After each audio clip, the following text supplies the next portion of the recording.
I want y'all to know I put on a bra for this, okay? Eldest daughters, you are enough, and I am proud of you. Real talk.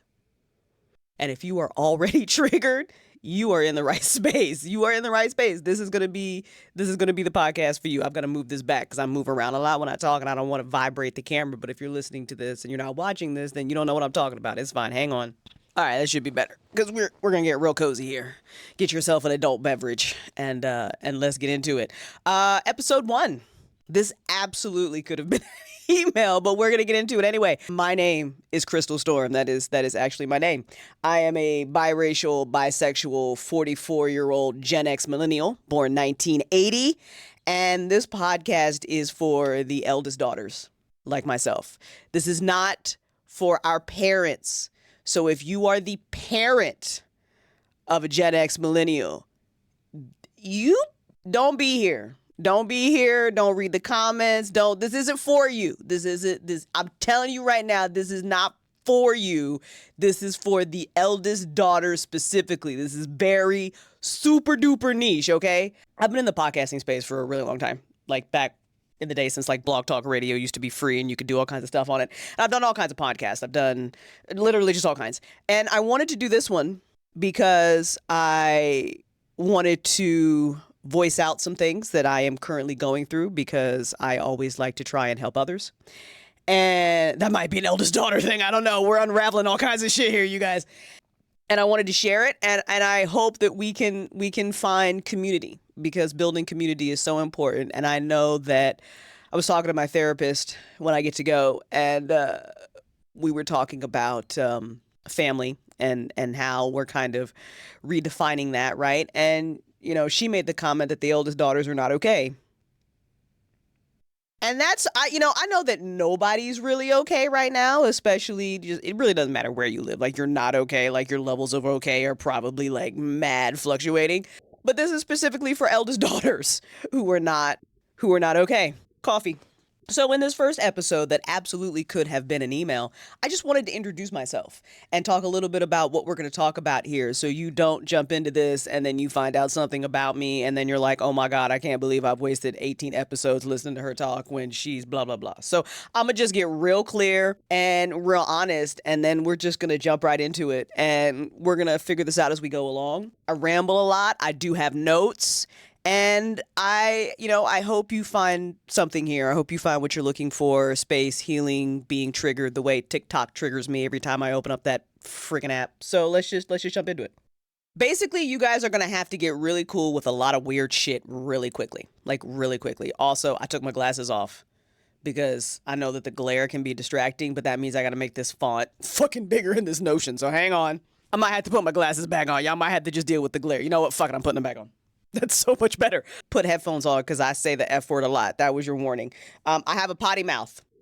I do. The F word is literally my favorite word. I think I just burped into the mic. You're going to have to deal with that too. The F word is literally my favorite word. If that is not your favorite word, that is fine. If you don't like it when people say the F word every 3 words, that's fine. That's you. That's not me. We going to say it a lot. So it is what it is. Put your headphones on. If you got kids around, put your headphones on. Put them on. Put them on. Eldest daughters, if you are learning how to do anything that I'm about to list below, at least one future episode of this podcast more than likely will be for you.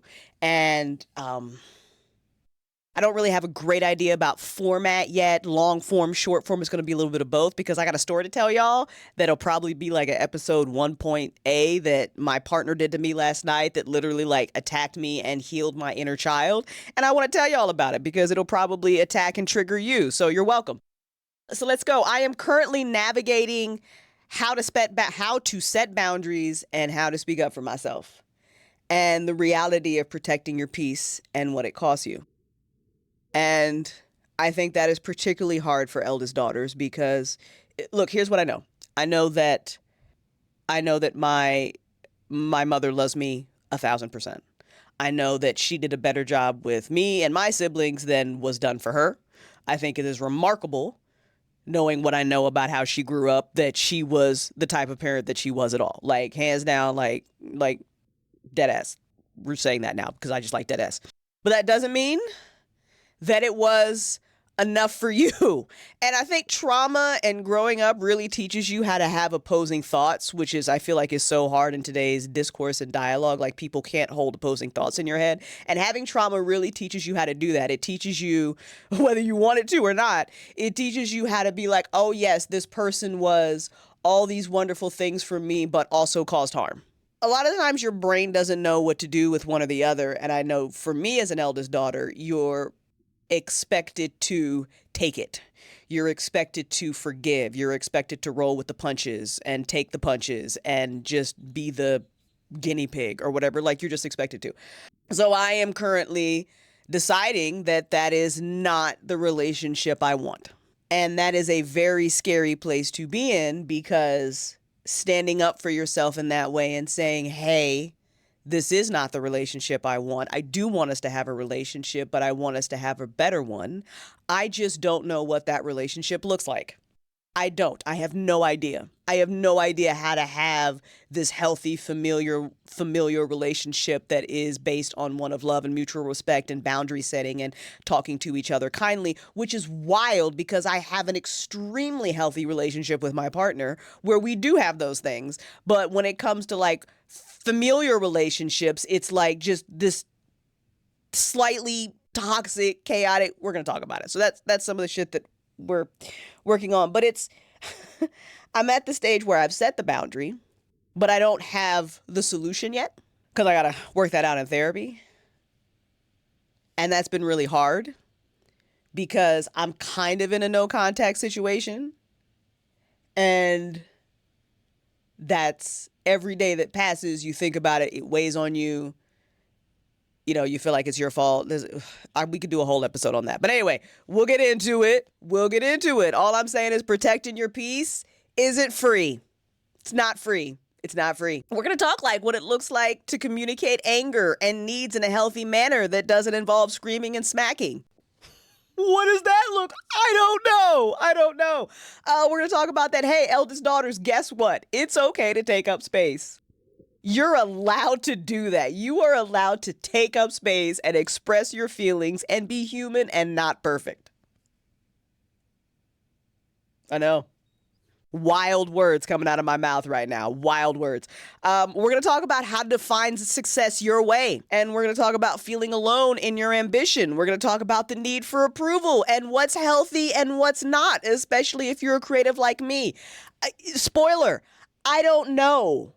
I don't know yet. We're going to talk about nervous system regulation. What's that? I don't know. How do we manage all this stress? Lots of mental health talk. There will be lots of talk about mental health. We're going to talk about it, anxiety and depression.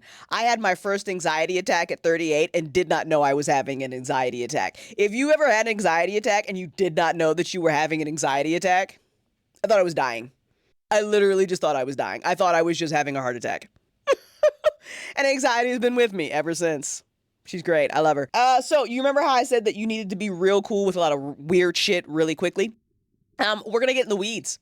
We're going to talk about spirituality and magic and manifesting. I have been dying to have a deep goddamn conversation with the manifestation community. I swear to fuck, nobody wants to get in the weeds. Everybody just wants to do affirmations. And I get it. Look, we all trying to like be better, get shit. I get that.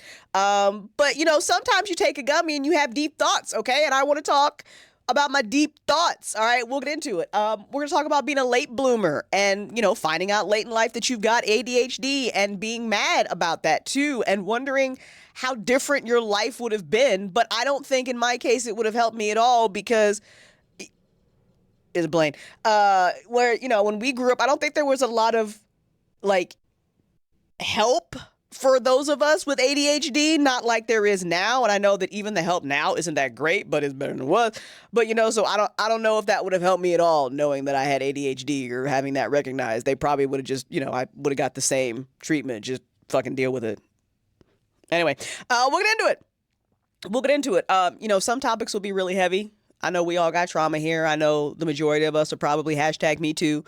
And I promise that I will put trigger warnings in those episodes because healing through trauma is wonderful and terrible, but I feel like a lot of us are not alone in what we're doing. And I think it's really important for us to not feel like we're alone. So it is genuinely my hope that you can find community here with me and maybe just someone who understands where you are at this particular phase in your life. And maybe you've gone through everything that we've gone through already and you're the bestest healed version of yourself. And I fucking love that for you.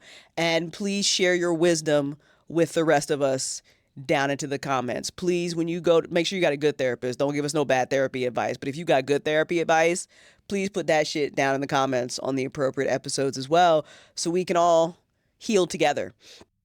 Elephant out of the room right now because I know y'all are wondering. I do not fuck with MAGA. Don't.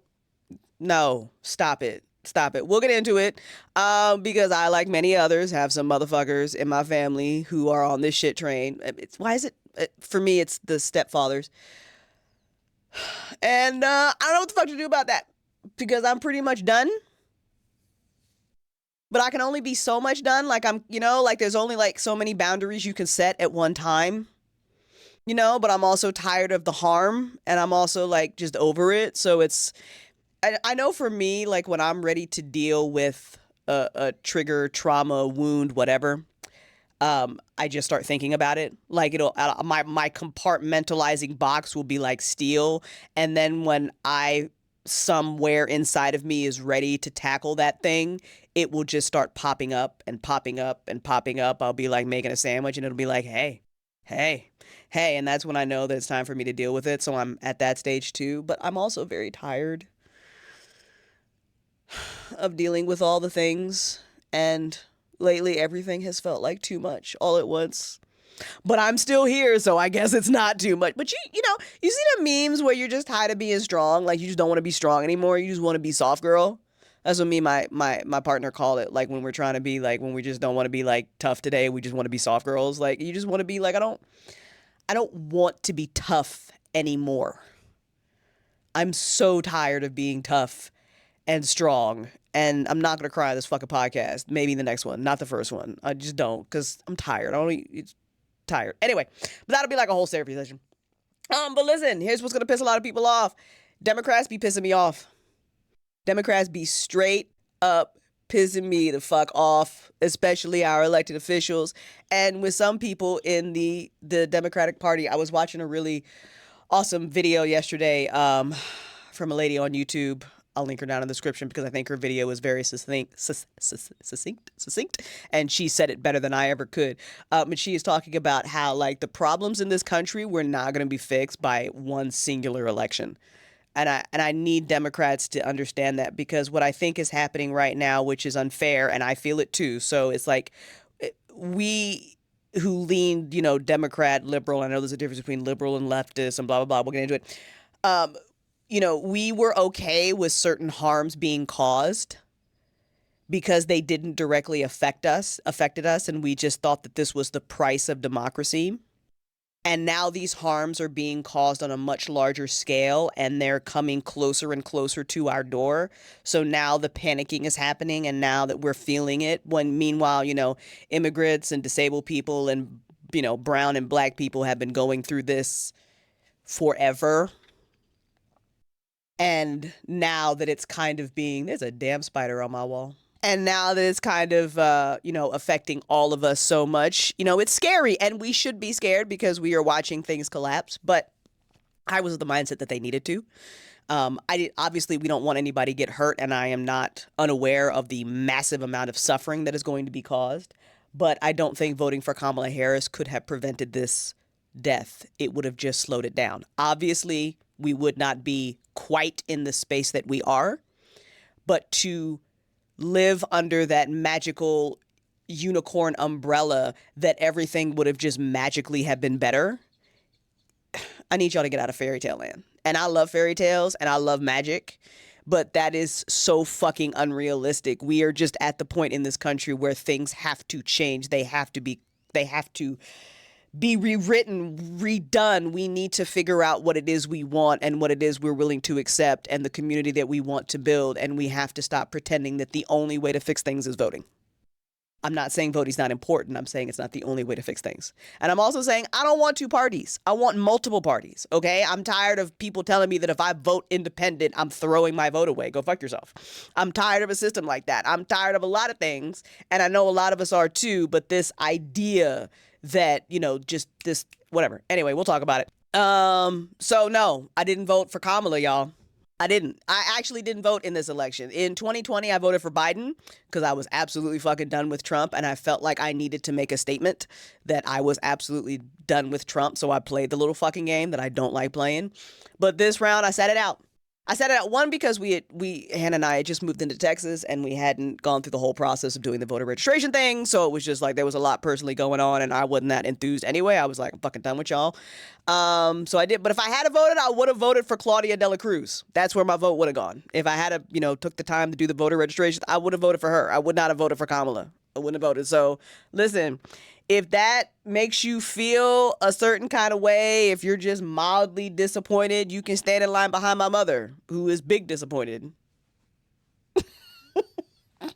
Okay? Like, I'm not arguing with y'all anymore about it. Don't leave no nasty comments. I'm not arguing with y'all. If you were still on if we'd have just voted for Kamala, everything would have been great train, that's you. You live in that world. God love you. My politics are that universal basic income should be a thing. Free healthcare, free housing, free food, free education, free Luigi. Abortion is healthcare, motherfucker. Like, we shouldn't.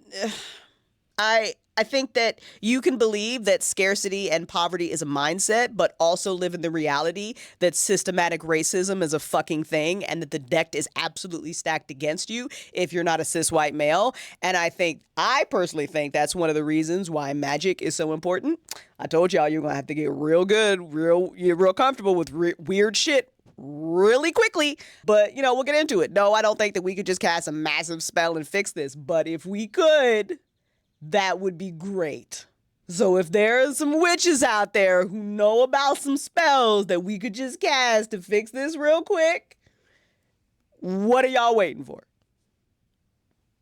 Anyway, I got no beef with rich people. I genuinely don't. Be rich. Be rich as fuck. Being a billionaire is obscene. It is fucking obscene. What is happening? That is literally the result of a failed system. Like, it literally is. Like, listen, I'll bet you money you are not as ambitious as I am. You might be. And maybe you are, in which case, sister, let's be besties, please. I need more fucking insanely ambitious people in my life.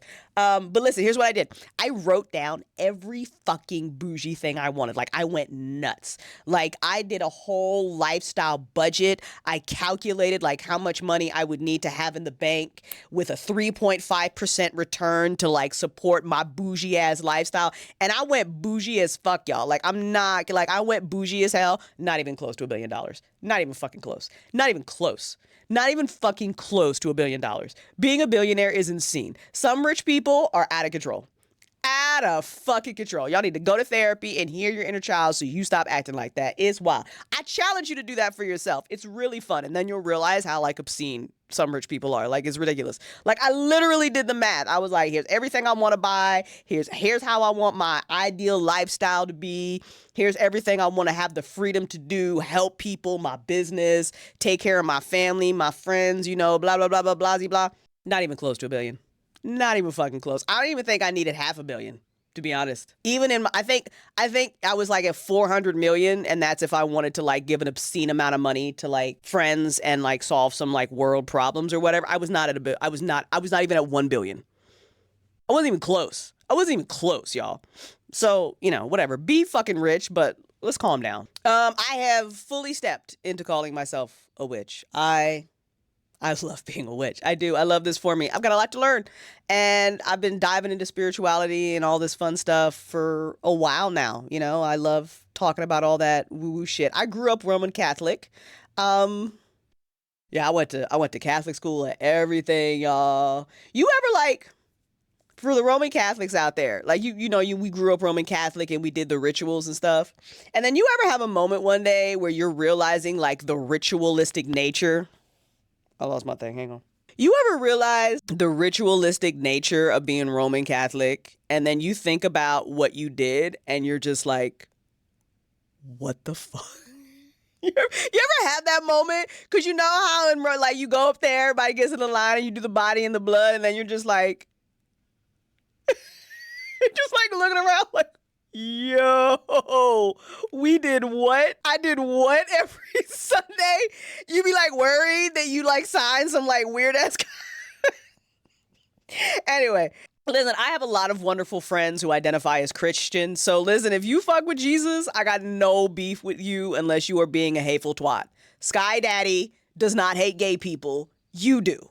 Sky Daddy does not give a fuck. Okay, so just stop. If you use religion to be hateful, go away. This is not the space for you. But listen, if you are not down with witchcraft, that's fine. If you're like whatever, but if you're like a knight, I have plenty of friends who are Christian. I got no problem with that. I have a problem with organized religion because it's weird and not in a fun way, like in a hateful, bad way. Like I said before, we're gonna talk about magic here. We're gonna talk about spirituality and astrology and all kinds of woo-woo shit. Fuck, we might even talk about aliens, because I'm trying to get picked the fuck up.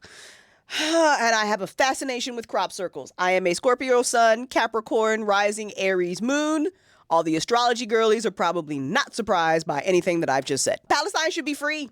Y'all, period. And there's shit going on in the Sudan and Congo and elsewhere, and I can't keep track of everything that's wrong in the world.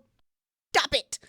But listen, we should be able to say that without being anti-Semitic. And anti-Semitic. I said it right. And I understand that it's not my place as a non-Jew to say what is anti-Semitic and what isn't. I get that. Okay, I can get that. So what I will say is that if me saying a nation has no right to commit genocide makes me anti-Semitic in your eyes, it is what it is. I don't know what you want me to tell you, because I think we should be able to say that anti-Semitism is bad, but also be able to criticize the government of Israel for committing a fucking genocide. Maybe let's not do that. I don't know, y'all. If fucking the majority of nations in the world have called him a war criminal and have declared that these are war crimes, maybe they are. I hate Texas trucks.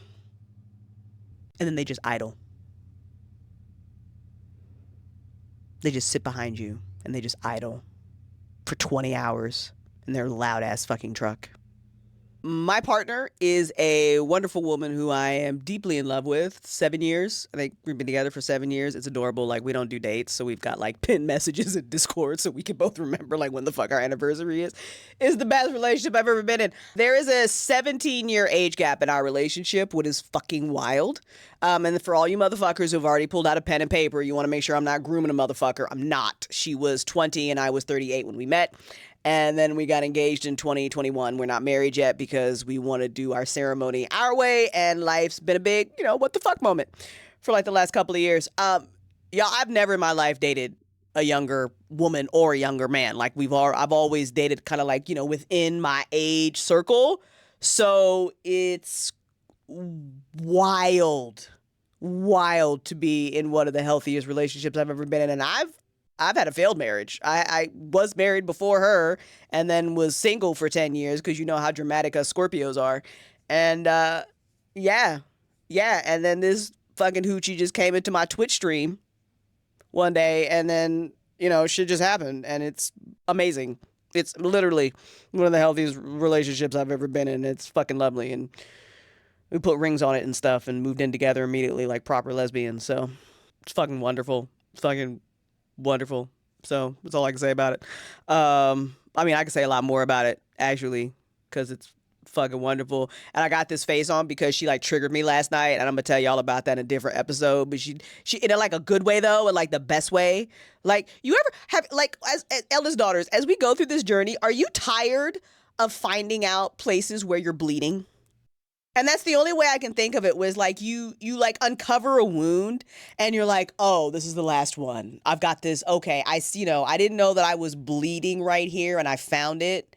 And then you work on healing that one. And then you find out you've got a fucking another one. I feel like I'm Swiss goddamn cheese at this point. Like I literally like loudly, dramatically exclaimed last night, how many other places am I bleeding that I don't know about? Okay, fun things. I'm a published author, 2 books. I'm creative as fuck. I voice act. I voice direct. I run my own fiction podcast network. I have many amazing fiction audio dramas, fiction podcasts, TTRPG shows. If you want to listen to them, I'll put a link for all that shit down in the description. Please do. Please do. I love art. I think art is so important. Fuck this AI shit. Authors, stop using AI art for your fucking books. That Are you fucking for real right now? Y'all, anyway, stop it. No AI art, no AI voices, none of that shit. None of this AI fucking video shit. Fuck off all of that. Just AI doesn't belong in art. Not in this way. Nobody wanted this. I want a fucking robot to fold my laundry and clean my bathroom. I don't want it to make art. I want to make art. I want the AI to do all this other shit that I want to fucking do. That's what everybody wanted. Nobody wanted this. Nobody wanted what we've got. Why can't we just get what we want? Anyway, I got to voice Agatha Harkness in the Marvel Move app. The Marvel Move app is still up, and I'm pretty sure you could find it. That they're the same group that did Run Zombies Run, which I know a lot of people use. And it was like one of my first big voice acting jobs. So it was so fun and so lovely and just wonderful. And it's very cool that I get to say that I am actually the voice of Agatha Harkness. That's a true story. That's like a true story. That's really cool. I stream on Twitch. I love video games. I love geek culture. I love movies. I love TV. I love podcasting. I think that's it. This is why I said that this could be an email, because I wanted y'all to like know who you was taking this journey with before, you know, started listening to me talk about depression and shit, because we're going to do that next. But yeah, I promise to use trigger warnings on episodes we talk about heavy stuff, because there is heavy stuff to talk about. And if you are still listening, then you are definitely my people. And I would love to get excuse me, it's the GERD. And I would love to get to know you too. So introduce yourself down in the comments. Tell me all about you. If you don't want to do comments, there'll be links to my email. You can just like low key. I love my introverts. My partner's an introvert. I call her my wife. My wife's an introvert. I'm an extrovert, even though my extrovert battery is real fucking small these days. But yeah. So listen, Eldest Daughters, you're welcome here. We've got a lot to do. We are like breaking generational curses and shit. It's not fair, but we're doing it. If you're an eldest daughter with children, that's incredible. Wow, you're amazing. I do not have kids. I think that maybe we want to adopt, but we're still far away from that. I notice the way I speak to my dog. And I'm like, there is no way I'm ready to be in charge of a human being. And I love my dog, but I'm just like, woo, we not ready for that. But at least I know I'm not ready for that yet. And I'm 44, so I ain't trying to pop out no babies. But we was thinking about adopting two, maybe eventually in a couple of years, but we'll see. But she's not trying to have no kids either, so it's just, thank fuck. But yeah, that's it. That's it, y'all. So I will see y'all in episode 2. Welcome, Eldest Daughters, to Crystal's Journal. See you in the next one.